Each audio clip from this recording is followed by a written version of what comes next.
গেল কয়েক বছর ধরে ধারাবাহিক লোকসানে বন্ধ হয়ে গেছে দেশের প্রায় ৯০,০০০ পোলট্রির খামার, যাদের বেশিরভাগই ক্ষুদ্র উদ্যোক্তারা।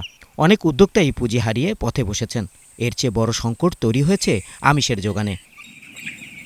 পোলট্রি খাতকে টেকসই করতে দরকার দেশীয় জাত উন্নয়নের পাশাপাশি আধুনিক প্রযুক্তির ব্যবহার, যা অনেক খামারই জানেন না। তাদের জন্য প্রযুক্তি ও উন্নত জাত সহজলভ্য করতে ষষ্ঠবারের মতো আয়োজন করা হয়েছে আহাকাপ আন্তর্জাতিক এক্সপো ২০২৬। প্রেস ক্লাবে সংবাদ সম্মেলনে আয়োজকরা জানান, ৩ দিনের এই মেলায় থাকবে প্রযুক্তি ভিত্তিক নানা আয়োজন। এবছরের থিমটি পানি স্বাস্থ্য ও জাতীয় উন্নয়নে ঘনিষ্ঠ সম্পর্ককে তুলে ধরছে। সুস্থ মৎস্য ও পানি সম্পদ খাত নিরাপদ ও পুষ্টিকর খাদ্য নিশ্চিত করে, কর্মসংস্থান সৃষ্টি করে, গ্রামীণ জীবিকাকে শক্তিশালী করে এবং দারিদ্র্য হ্রাসে ভূমিকা রাখে। ফিড এডিটিভসগুলোই আমরা আমাদের এই উদ্যোক্তারা তারা তাদের মেধা খাটিয়ে নতুন নতুন যে উদ্ভাবনী যেন খাদ্যের খরচ কমানো যায় এবং মানুষকে কিভাবে নিরাপদ রাখা যায় সেই জিনিসটি মাথায় রেখে তারা আমদানি করে থাকে।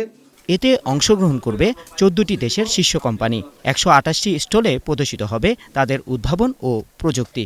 পাশাপাশি থাকবে দেশীয় প্রতিষ্ঠান। হিউম্যান এবং কি বলে আমাদের অ্যানিমালের হেলথ দেখলেই হবে না, আমার কিন্তু দেখতে হবে অলসো এনভায়রনমেন্ট।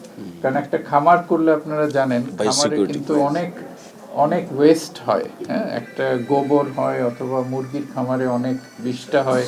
এগুলো কিভাবে আমি এনভায়রনমেন্ট প্রোটেক্ট করে মানে আমার এনভায়রনমেন্ট সেফ রাখবো, এটাও কিন্তু আমাদের দেখার বিষয়। সো এই সমস্ত টেকনোলজিগুলোও কিন্তু এইখানে থাকবে। ৮ থেকে ১০ জানুয়ারি পর্যন্ত পূর্বাচলের বসুন্ধরা কনভেনশন সিটিতে চলবে এই প্রদর্শনী।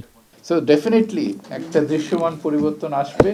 Rahman Faiz, Star News, Dhaka. আমাদের এই